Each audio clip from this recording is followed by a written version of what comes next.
Murtii Federaalaa ajjecha artist Hacaaluu Hundeessaa keessaa harka qabdi jedhamuun kan shakkamtu Laamroot Kamaal mirga biitiin akka baatu hayyamuuf isaa Addis Standard gabaaseem Siraaj sabaaf qindeesseem. Lola kaabaa fi jeequmsa siyaasaa Itiyoophiyaan keessa jirtu ilaalchisee mariin nageenyaa akka taasifamu dhiibban Ameerikaa gamtaa Awurooppaa fi gamtaan Afrikaa taasisaa jiran geggeessitoota qabsoo Oromoo mana hidhaa jiran yoo hin hirmaachisin hiika hin qabaatu jedhuun qeerroowwan Oromiyaa kutaalee garaagararraa OMN'f yaada kennan babal'ina duukanaa boodarraa dubbanna. Godina Arsii Bahaa Aanaa Muuneessaa keessatti maqaa waraana bilisummaa Oromoo qulqulleessuu jedhuun manguddoo ganna 80 dabalatee daa'imman xixiqqoon humnoota hidhataniin reebicha gahaa jiraachuun himameem. Oduun kun Faayidaa Iliyaasin bocame. Bulchiinsa biyya Ahmad labsii muddamaa guutuu biyyattiitti erga labsee booda dargaggoota qabee mana hidhaa adda waraanaa fi mooraa leenjii waraanaatti guuruun itti fufee jira. Baha Oromiyaa Harargee Bahaa fi Lixaa keessatti dargaggoota dabalatee namoonni baay'een mana hidhaatti guuramuun gara mooraa leenjii fi adda waraanaatti akka fe'amaa jiran maatiin OMN itti himan. Gabaasa dabalataa Na'imaa Umar irraa dhageenya. Sababa waraana Itiyoophiyaatti adeemsifamaa jiruun Jibuutiin galii walakkaa qabeenya isiitti tilmaamamu dhabuu beeksifte. Gabaabbinaan isiniif dhiyaata. Sadaasa 18 bara 2021 kun matoota oduu keenya irraati. Guutuun oduu keenya irraa kunootiin Siraaj sabaaf ittiin isin dabarsa.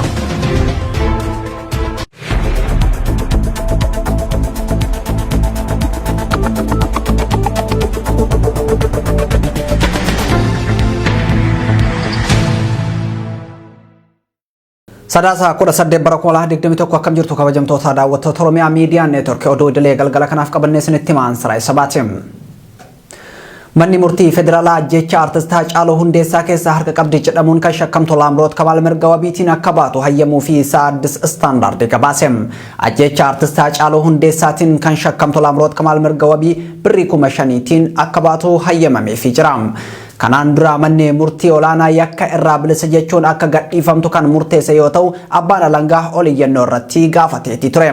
Manni murtii waliigalaa federaalaa beellama jijjiirraa hedduu booda ragaan irratti hin dhiyaanne jechuun ajjechaa keessaa harka hin qabdu jechuun murteesse. Manni murtichaa yoo himatamuu qabaattee lubbuu balaa irra jirtu gargaaruu dhabuun akka ta'e murtee keessatti caqasiiseem galmee mana murtii olaanaatti deebiseem. Manni murtii olaanaa dhaddacha har'a ooleen keewwanni himatam jijjiiramuu hordofuun akka mirga wabii birrii 5,000tiin baatu ajajeem.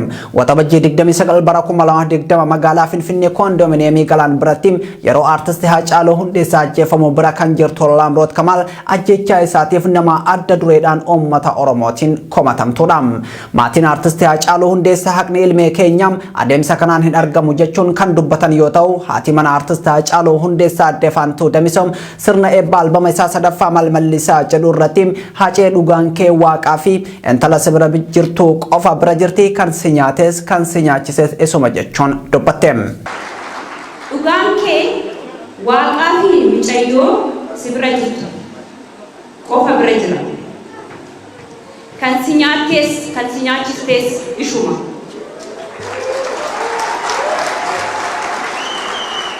Atuu akkuma jette kan nama nyaatu keessa jira jette mitiire.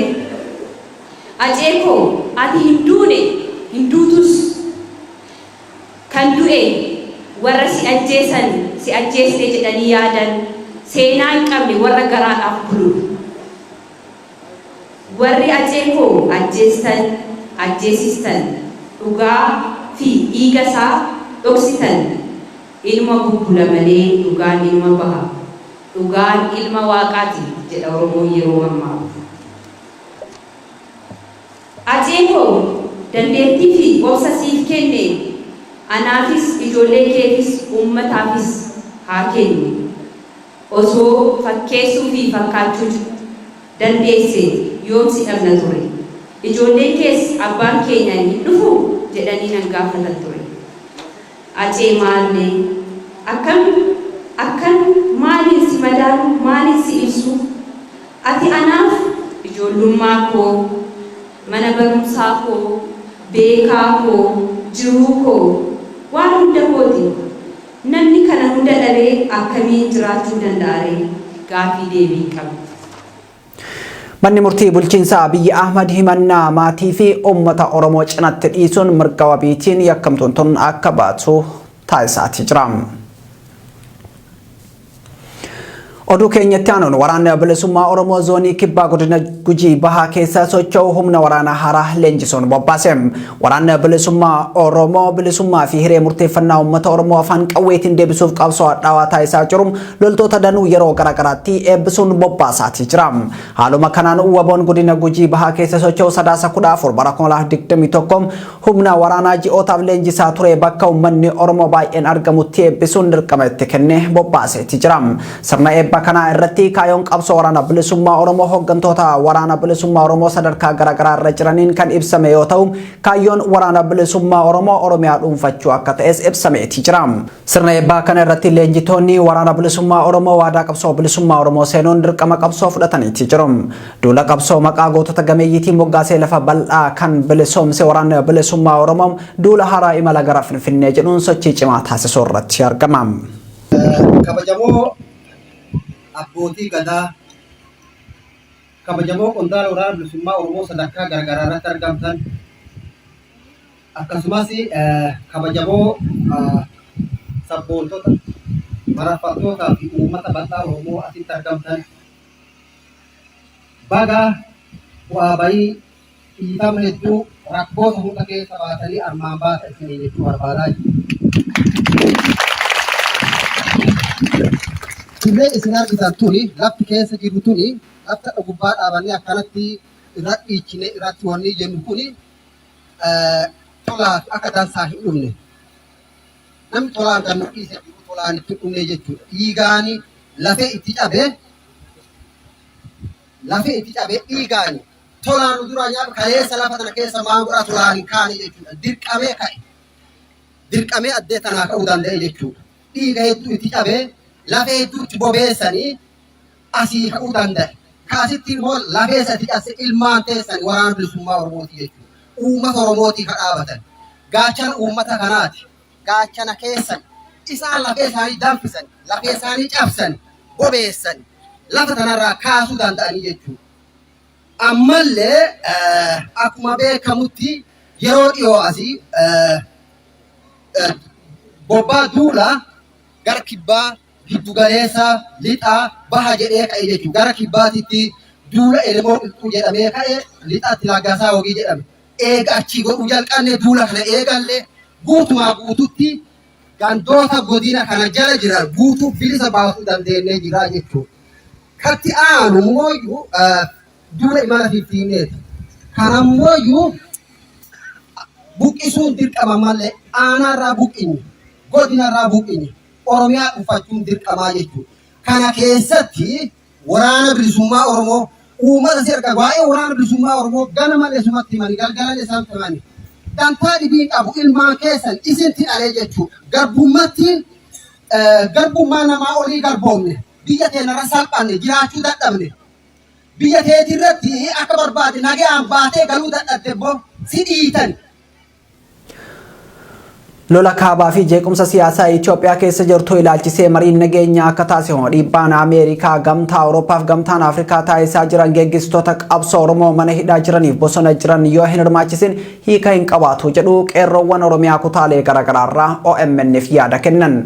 Marichi bu'aa qabeessa taasisuuf geggeessitoonni kunneen atantamaan hiikamuu akka qabanis dhaamanii jiru. Muhammad Fanxaallee qeerroo dubbisuun waan qindeeffate qaba.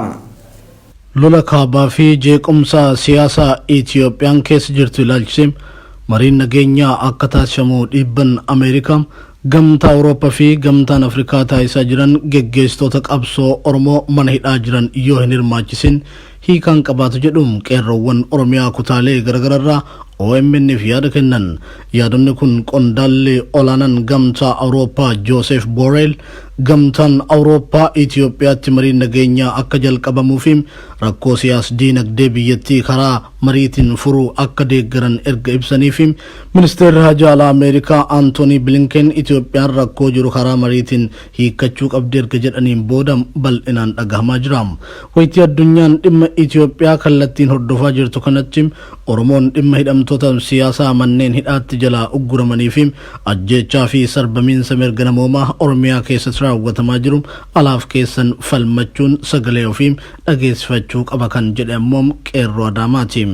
Qeerroon Adaamaa irraa OMN'f yaada kenneem hidhamtoonni siyaasaa kanneen akka Jawaar Mohaammed, Baqqalaa Garbaa, Hamzaa Booranaa, Gammachuu Ayyaanaa, Mikaa'el Booran, Lammii Beenyaa fi warreen biroo mana hidhaa keessa jiran hatattamaan hiikamuun marii nageenyaa sadarkaa idil addunyaatti dhiibban taasifamaa jiru irraa qooda fudhachuu akka qaban dubbata. Qabsaa'onni karaa nagaatiin qabsaa'uun Itoophiyaa keessatti sirna wayyaanee jijjiiran osoo mana hidhaatti ugguramanii jiranuu isaan mana hidhaatti dagachuun nageenya biyyattiitiif fala barbaanna jechuun milkaa'ina fiduu hin danda'u kan jedhu qeerroon kun rakkoo siyaas dinagdee Itoophiyaan mudatteef furmaanni waraan hayyoota kanneen hiikun mariisisuudha jedha. Marii biyyaalessaa nageenyaaf godhamu keessaa Oromoon moggeeffamuu hin qabu kan jedhan qeerroowwan Oromoo kutaalee adda addaarraa yaada kennan Oromoon wayitii ammaa kanatti qabsoo hadhaa'aa geggeessuun abbummaa lafaa fi qabeenya isaa kabachiifachuu qabas jedhanii jiru. Dhimma kanaan wal qabatee dubbii himaan waraana bilisummaa Oromoo Odaa Tarbii hayyoonni siyaasaa Oromoo marii nageenyaa jedhamu keessatti hirmaachuuf ga'umsa qaban caalmayaan sirna Abiyyi Ahmadiin qabamanii mana hidhaa jiru jechuun Tiwiitarii isaa irratti katabeera. Geggeessitoonni qabsoo Oromoo kunneen daba sirna bilxiginnaan raawwatu dura dhaabbachuu yoo taate malee yakka isaan raawwatan hin jiru. Kana malees wayitii ammaa manneen hidhaa hidhamtoota siyaasaan guutamanii jiru. Manneen hidhaa guutamanii gamoowwanii fi manneen barnootaa keessatti Oromoon hidhamaa jira. Sarbama mirga namoomaa Oromiyaa keessatti sirni bilxiginnaa raawwachaa jiru kana dhaabbileen mirga namoomaa idil addunyaa xiyyeeffannoon ilaaluu qabu jechuun dubbii himaan waraana bilisummaa Oromoo Odaa Tarbii Tiwiitarii isaa irratti maxxansee jira. Oduu biraatiin humni waloo waraana bilisummaa Oromoo fi humna ittisa Tigraay shawaa kaabaatti magaalota dabalataa qabachuun gabaafame. Duula waloo taasisaa jiruun magaalota godina addaa saba Oromoo guutumatti kan bilisoomse humni waloo ittisa Tigraayiif waraana bilisummaa Oromoo shawaa kaabaa naannoo Amaaraatti lafa tarsiimoo loltummaa dabalataa fi magaalota harkatti galfatuun dhagameetii jiran gabaasni dabalataa itti aanee dhiyaata. Violence could escalate with Tigrayan rebels joining forces. Humni waloo waraana bilisummaa Oromoo fi humna ittisa Tigraay shawaa kaabaatti magaalota dabalataa qabachuun gabaafame. Duula waloo taasisaa jiruun magaalota godina addaa saba Oromoo guutumatti kan bilisoomse humni waloo ittisa Tigraay fi waraana bilisummaa Oromoo shawaa kaabaa naannoo Amaaraatti lafa tarsiimoo loltummaa dabalataa fi magaalota harkatti galfatuun dhagahame. Humni waloo kun loltoota biltsiginnaa faffaca'ee baqataa jiru haleeluudhaan magaalotaa fi bakkeewwan murteessoo to'ate keessaa Nageessoo, Masqal Barii fi Baxxee jedhaman keessatti akka argaman maddeen keenya waraanaa himaniitii jiru. Guyyaa har'aas naannoo Amaaraa magaalota godina shawaa kaabaa hedduu irratti lolli taasifamaa akka oolee maddeen waraanaa fi jiraattota irraa mirkaneeffanneetii jirra. Shawaa kaabaa naannoo Amaaraatti iddoowwan lolli itti taasifamaa oole kunneenis Mahal Meedaa, Mazaazom, Gishee, Manzii akkasumas bakkeewwan biroo bitaa fi mirgaan magaalaa Shawaa Roobitti marsanii jiran akka ta'es maddeen keenya irraa beekuun danda'ameetii jira. Bifuma wal fakkaatuun humni waraana biltsiginnaa naannoo magaalaa Shawaa Roobitti qubatee jiru magaalattii keessatti meeshaalee waraanaa gurguddaa dhaabuudhaan dhukaasaa kan jiru yoo ta'u humnoonni Tigraayiif waraanni bilisummaa Oromoo kallattii kaabaa bahaa fi kibbaan magaalattii marsanii jiran daandii bahiinsaa waraana biltsiginnaatti cufuudhaan kutaa akka jiranis dhagahameetii jira. Sababa kanaan rifaatuu guddaa keessa kan seene waraanni biltsiginnaa fi humnoonni xaaliyyii Amaaraa lakkoofsaan hedduu ta'an magaalaa Shawaa Roobitti keessaa gara magaalaa Dabra Siinaatti baqataa akka jiran jiraattonni magaalattii ijaan arguun isaanii gabaafameetii jira. Roobii kaleessaa humnoonni Tigraayiif waraanni bilisummaa Oromoo magaalaa Shawaa Roobitti marsuu hordofeem dabballoonni biltsiginnaaf caasaan bulchiinsa magaalattii garri caaloo baqachuudhaan magaalota Dabra Siinaaf Dabra Birhaan qubachuun isaanii gabaafameetii jira. Sirna biltsiginnaa Abiyyi Ahmadiin durfamu gama isaatiin ibsa guyyaa har'aam karaa dhimmoota kominikeeshinii federaalaatiin baaseen akka jedhetti humnoonni Tigraayiif waraanni bilisummaa Oromoo olola sobaa facaasuudhaan waraana biltsiginnaaf uummata gidduutti shakkii uumaa jiran jedheetii jira. Komii fi himannaan sirna biltsiginnaa kunis sirnichi waraana loltoota isaa irratti abdii kutaa waan dhufeef maqaa deeggarsa taasisaa jedhuun duulli dabballoonni biltsiginnaa taasisaa jiran uummata bal'aa biratti fudhatamuu dhabuu agarsiisa jedhamaatii jira. Ministeerri dhimma alaa Yuunaayitid Isteet Antoonii Bilinken daawwannaa Keeniyaatti taasisaniin waraana bilisummaa Oromoo fi humna ittisa Tigraay mala gara Finfinnee akka dhaaban gaafatan. Tibbana biyyoota Afrikaa sadi daawwachuuf gara Afrikaa kan imalan dureen hajaa alaa Ameerikaa Antoonii Bilinken waraanni bilisummaa Oromoo fi humni ittisa Tigraay imala gara Finfinnee dhaabuun marii taasisuu qabu jechuun gaafataniitii jiru. Gama biraan gamtaan Awurooppaa tattaa fi gamtaan Afrikaa rakkoo Itoophiyaa furuuf taasisaa jiru akka deeggaru ibsee jira. Gabaasni dabalataa ammas itti aanee dhiyaata. Same time, United States Secretary of State Anthony Blinken has lauded Kenya's efforts. Ministeerri dhimma alaa United States Anthony Blinken daawwannaa Keeniyaatti taasisaa jiranii waraanni bilisummaa Oromoof humna ittisa Tigraay imala gara Finfinneetti akka dhaaban gaafatanii. Tibbana biyyoota Afrikaa sadi daawwachuuf gara Afrikaa kan imalan dureen haja alaa Ameerikaa Anthony Blinken waraanni bilisummaa Oromoof humni ittisa Tigraay imala gara Finfinnee dhaabuun marii taasisuu qabu jechuun gaafate. Kana kan dubbatan Blinken ibsa kaleessa 17 bara 2021 Naayiroobiitti miidiyaaleef kennaniin yoo ta'u yaalii araaraa gamtaan Afrikaa waraana Itoophiyaa karaa nagaatiin xumuruuf taasisaa jiru akka deeggaran ibsaniiti jiru. Ibsa kanaan waraanni Itoophiyaa nagaa fi tasgabbii gaanfa Afrikaa dabalatee Ameerikaa fi michoota isheetiifis balaadha kan jedhan ministeerri dhimma alaa Ameerikaa Itoophiyaan waraana adeemsaa jirtu dhaabuun marii taasisuu qabdi jedhan. Waraanni Itoophiyaan adeemsaa jirtu kun jiraachuu Itoophiyaatiif danqaa guddaadhas kan jedhan Anthony Blinken gargaarsi namoomaa danqaa malee akka dhaqqabu namoonni hidhaman akka gadi dhiifamanii fi qaamni hunduu walitti dhufanii garaagarummaa jiru karaa nagaatiin akka furan dhaamaniiti jiru. Dhuma baatii onkoloolessaa irraa jalqabee duula imala gara Finfinnee kan jalqaban humnoonni sirna badhaafamaa Noobeelii nagaatiin durfamu aangoo irraa kaasuuf qabsaa'aa jiran waraanni bilisummaa Oromoo fi humni ittisa Tigraay Finfinneetti dhiyaachuu hordofee Ameerikaan lammiilee ishii Itoophiyaa keessaa baasaa jiraachuu dabalatee humnoonni kunniin Finfinnee qabachuu irraa akka of qusatan akeekkachiisaatii jirti. Barreessituun ministeera haja alaa Keeniyaa Raasheel Omaamoo Itoophiyaan ga'umsa waraana kana xumuruu ni qabdi erga jedhanii booda waraanni dhaabbatee mariin adeemsifamuu qaba jechuun hubachiisaniiti jiru. Gama biraan gamtaan Awurooppaa tattaaffii gamtaan Afrikaa rakkoo Itoophiyaa furuuf taasisaa jiru akka deeggaru ibse. Ministeeronni dhimma alaa gamtaa Awurooppaa marii waa'ee Awurooppaa fi dhimmoota addunyaa irratti taasisaniin waraanni Itoophiyaa mariin akka furamuu fi tattaaffii gamtaan Afrikaa taasisaa jiru akka deeggaran ibsaniiti jiru. Qondaalli olaanaan gamtaa Awurooppaa Joosef Boorel gamtaan Afrikaa Itoophiyaatti mariin akka jalqabuuf tattaaffii godhaa jiru ni deeggarra. Nagaa fi tasgabbiin biyyattii keessatti akka deebi'uuf hunduu waraanicha dhaabee mariif carraa laatuu qaba jechuun gaafataniiti jiru. Gamtaan Afrikaa pirezidaantii Naayijeeriyaa duraanii Olusegun Obasanjoo ergama addaa gaanfa Afrikaa gochuun kan muude wayita ta'u Obasanjoon dursitoota waraana Itoophiyaa Dr. Abiy Ahmedii fi Dr. Dabratsiyoon Gabra Mikaa'el wajjin mari'achuu isaanii gabaasuun keenya ni yaadatama. Yaaliin araaraa gama kanaan taasifamaa jiru geggeessitoota Oromoo mana hidhaa jiraniif bosona jiran yoo hin ammanne bu'a qabeessa ta'uu hin danda'u jechuun yaadni itti kennamaatii jira. Oduu waraanaa keessaa yoo baanu hidhamtoonni siyaasaa Oromoo uummata balaa hongeetiin godina Baalee keessatti miidhamaa jiraniif deeggarsa taasisan. Geggeessitoonni siyaasaa Oromoo kan manneen hidhaa bulchiinsaa Abiy Ahmad keessatti argaman miseensa Koongirensii Federaalaa Oromoo fi gameessa siyaasaa Jawaar Mohaammed itti aanaa dura ta'aa Koongirensii Federaalistii Oromoo Obbo Baqqalaa Garbaa akkasumas miseensa KFO fi hundeessaa raadiyoo daandii haqaa Hamzaa Booranaa uummata sababa hanqina roobaatiin balaa hongeetiin miidhamaa jiraniif deeggarsa mallaqaa taasisaniiti jiru. Hidhamtoonni ilaalcha siyaasaa isaanii fi mirga uummata cunqurfamaa akka kabajamuuf dubbataniif hidhaman kunniin mataan birrii Itoophiyaa 2,200 lakkoofsa herreega baankii baname irratti galchuun aantummaa uummata isaaniitiif qaban mul'isaatii jiru. Hidhamtoonni kunniin jireenya mana hidhaa ulfaataa keessa taa'uun duula qolannaa rakkoo uummata isaanii irratti hirmaataatii jiru. Kana duras hongee Booranatti bu'ee fi uummata Wallaggaa Bahaatti weerara humnoota finxaalayyaa Amaaraatiin buqqeef deeggarsa taasisaniitii jiru. Aanota gammoojjii godina Baalee kan buqqaatonni bara 2017 daangaa naannoo Sumaalee irraa buqqaan baay'inaan keessatti argaman keessatti ji'oota 8 oliif roobni caamu wal qabatee hongeen lubbuu beeletoota hedduu gaaga'uun ilma namaatti darbaatii jira. Gareen bulchiinsa biyyaa harkaa qabu dursee balaa dhufu ittisuu fi erga balaan bu'ee gargaarsa lubbuu baraaruu taasise hin qabu. Uummanni Oromoo gama isaatiin biyya keessaa fi biyya alaatti duula deeggarsa sassaabuu irratti argama.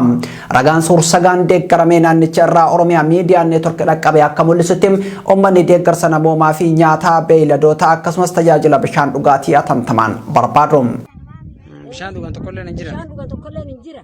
Dheebuun nu fixa, dantiin nu fixa. Dabarre bishaan gurbaayyiin nu fixe akka nuti hin hafne. Horiin akkam jira gaalli. Horiin hafne iyyuu re'een dhumtee dabarte ta'anii gorranii fuuni baktiitii ta'anii darbanii gaalli lallaafee hafee qilee harca'aa guyyaa rabbi hin du'aa addunyaan nuti hin hafne. Tuun dhumtee tuun dhumarra jirti. Tuun qarree jirti. Amma miila kana bilbilaan gaafanne qarree jirti geejjibni hin hafne. Wanni geejjibni sana fuulleen ilmee horiin dabarte mataan namaan darbe. Amma nasii godaanee tare? Amma godaanee lafa kana ilmi namaa hin jiru. Oduu iyyuu warra kun warra hagana iyyannoo hagana malee namni hin jiru. Daa'imman bishaan gurraayii dabarsa. Bishaan dhugan hin qabdaniif? Bishaan dhugan eessa jira? dheebut dabarse mataa nama sa'oo beelad dabarse daa'imman bishaan gurraayii dabarse. Wanni nyaatan hin jiru. Wanni nyaatan asoo jiraatte bishaan wanni nyaatan hin jiru bishaan dhugan hin jiru. Aanoleen doon odoo arganii. Horiillee waan nyaatu hin qabu. Horii waan nyaatu hin qabu. Aanoleen doon takkichi odoo dibirri ta'eetiin bishatte bishaan kuroo dhaqdhaq jedhanii citan daa'imman bishaan. Godina Arsii Bahaa Aanaa Muunessaa keessatti humnoonni Abiyyi Ahmad maanguddoo fi daa'imman maqaa waraana bilisummaa Oromoo qulqulleessuu jedhuun reebicha cimaa irraan gahaa jiraachuun himame. Oduma walqabateen godina Arsii Aanaa Jajuu magaalaa Dannab Guddootti waraana bilisummaa Oromoo wajjin hidhata qabdu jechuun namoota nagaa fi miseensota dhaabolee siyaasaa hidhuun jabaatee itti fufee jiraachuu maddeen OMN'tti himaniitti jiru. Faayisaa Eliyaas guutuu gabaasichaa qindeessiteetii jirti. Arsii Bahaa Aanaa Muunessaa keessatti maqaa waraana bilisummaa Oromoo qulqulleessuu jedhu manguddoo ganna 80 dabalatee daa'imman xixiqqoon humnoota hidhataniin reebicha irra gahaa jiraachuun himame. Gochaan kun torbee dabreerraa jalqabeetii kan jiru jiraataan garasii dubbifne keessumattuu gandoota heeban laaqichaa fi heeban jawaaraa jaamanitti namoota lakkoobsaan 400 ol tahan mana barnootaa keessatti hidhuun dararaa irraan gahaa jiraachuu hime. Kana malees maqaa juntaatti duuluu jedhuun ijoollee umriin isaanii ganna 18 gatta'e adamsanii leenjisaa jiru. Isaan didan ammoo maatii doorsisuu jedhu kanneen OMN dubbise. Ji'oota muraasa duras aanicha keessatti humnoonni bilxiginna manneen hawaasaa lakkoobsaan hedduu ta'an ibiddaan gubanii barbadeessu isiniif gabaasuun keenya ni yaadatama. Warra nama mana keessa dhokatee baasaa jechuun jiru sana dura sababa abawoo shanii gaara keessa galee ijoolleen keessatti deemtee jawaaraan wal fakkaataa maqaa isaanii tokko diina nurratti baay'isaa ka jedhuun kanaan durallee mana 500 ol maatii hawaasa qotee bulaa jedha gubanii fixanii turanii har'allee gubanii fixanii amma uummata waan jiru nama tokko yoo maatii tokko keessaa qabamee sababa hojii konseraallee soqachuu yoo inni deeme maatii san fuutanii agaas fiddanii jechuudhaan maatii tokko keessaa nama 9 digda. Oduma walqabateen godina Arsii Aanaa Jajuu magaalaa Dannab Guddootti waraana bilisummaa Oromoo wajjin hidhata qabdu jechuun namoota nagaa fi miseensota dhaabolee siyaasaa hidhuun hammaatee jiraa jiru maddeen OMN dubbise. Namoota hedduu waraana bilisummaa Oromoo wajjin hariiroo qabdu jechuun kan hidhan yoo ta'u miseensa Koongiresii Federaalistii Oromoo kan ta'e Jamaal Alii namni jedhamu sabboonummaa fi faallaa ilaalcha sirna bilxiginnaa qabda jechuun akka hidhanidha maddeen odeeffannoo keenyaa kan himane. Hidhaan kunis erga labsiin oggura sochii Oromiyaa keessatti labsame nutti hammaatee jiru jiraattonni magaalaa Dannabirraa Oromiyaa miidiyaa neetworkiif yaada isaanii laatane. Oromiyaa godinaalee garaagaraa keessatti dargaggoota adamsanii leenjii waraanaa laachuufin cimee itti fufuurratti argama. Oduma hidhaan walqabateen baha Oromiyaa Harargee bahaa fi lixaa keessatti dargaggoota dabalatee namoonni baay'een mana hidhaatti guuramuun gara mooraa leenjii adda waraanaatti akka fe'amaa jiran maddeen Oromiyaa miidiyaa neetworkitti himan. Oduma walqabateen godina addaa naannoo Finfinnee bulchiinsa magaalaa Burraayyuutti hidhaa reebichaa fi dararaan humnoota tikaa garee biltsiginnaatiin namoota nagaa irratti raawwatamaa jiru cimee itti fufeetti jira. Naayimaa Umar gabaasa bakkeewwan garaagaraa qindeessitee jirti. Bulchiinsi Abiyyi Ahmad labsii muddamaa guutuu biyyattiitti erga labsee booda dargaggoota qabee mana hidhaa adda waraanaa fi mooraa leenjii waraanaatti guuruu itti fufee jira. Baha Oromiyaa Harargee bahaa fi lixaa keessatti dargaggoota dabalatee namoonni baay'een mana hidhaatti guuramuun gara mooraa leenjii fi adda waraanaatti akka fe'amaa jiran maddeen Oromiyaa miidiyaa neetworkitti himanii jiru. Magaalaa Awwadaay keessatti qeerroowwan magaalattii sababa tokkoon malee waajjira poolisii magaalaa Awwadaay fi galma dargaggoo fi ispoortiitti guuraa jiraachuu qeerroon baha Oromiyaa irraa yaada nuuf kenne himee jira.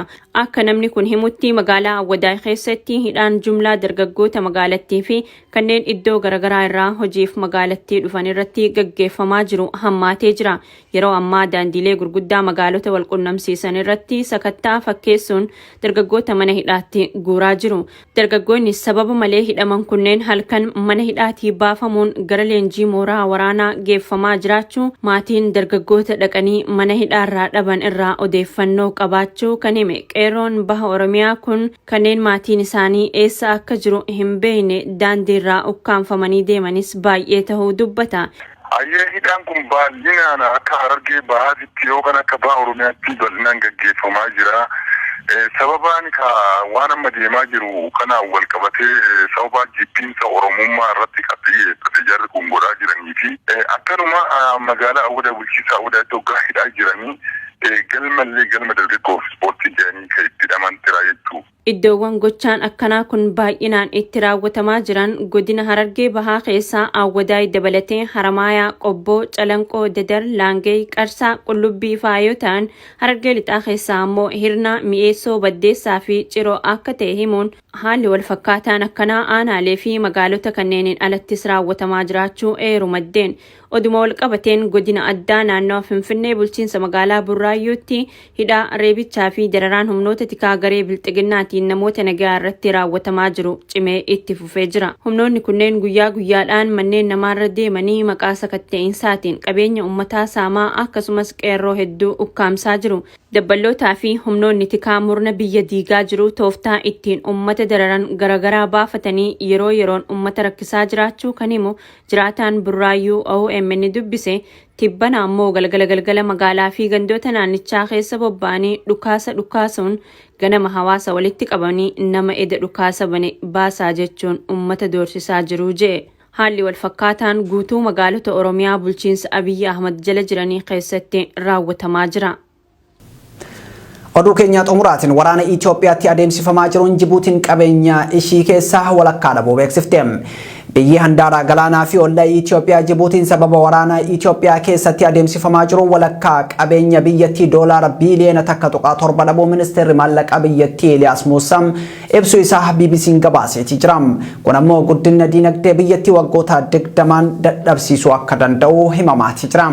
Waraanni waggaa tokkoof Itoophiyaa keessatti adeemsifamaa ture diinagdee biyyaa kuffisuu bira darbee diinagdee biyyoota ollaa dadhabsiisuu irratti argama. Itoophiyaa fi Jibuutiin biyyoota ollaa walii yoo ta'an daandii baaburaa kiiloomeetira 757 dheeratu waliin ijaaranii qabu. Itoophiyaan daandii kanaan balbala bishaanii kan qunnamtuu fi meeshaa biyyoota alaa irraa karaa daandii kanaatiin kan galfattudha. Tole kabajamtoota daawwattoota keenya oduun idilee har'aaf qabannee kana fakkaata ansiraa sabaa ture gama ogummaa kaameraa fi diitaraatiin Tuujii Muhammad Nafaana ture qophiileen Oromiyaa miidiyaa neetwork itti fufuun gama kiyyaan nagaatti.